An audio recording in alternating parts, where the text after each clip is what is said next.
আমার যদি অপরাধ হয়ে থাকে জয় বাংলা জয় বঙ্গবন্ধু বলার কারণে, তাহলে আমি সেই অপরাধী হতে চাই।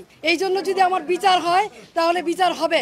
কিন্তু নারায়ণগঞ্জ শহরে 21 বছর আপনাদেরকে আমি সেবা দিয়েছি, কোনোদিন কেউ বলতে পারবেন না দলের প্রতি আঘাত করেছি। এই শহরের মানুষকে কথা বলা শিখিয়েছে, অন্যায়ের বিরুদ্ধে প্রতিবাদ করা শিখিয়েছে। আজকে সেই আইবিকে কিসের জুলুমে, কিসের কারণে, কি কারণে গ্রেপ্তার করা হচ্ছে আমি ঠিক জানি না। বড় ভাই নাই, বোন নাই, আমি সবার বড়। 3টা ছোট ছোট বাচ্চা, এবং 1 মাস হয়নি আমার ভাই মারা গেছে, এবং ওদের মাও নাই। 4 বছর আগে ওদের মা মারা গেছে। এই অবস্থায় কি কারণে? আমি কি কোনো জুলুমবাজ? আমি কি হত্যা করেছি? আমি কি চাঁদাবাজি করেছি?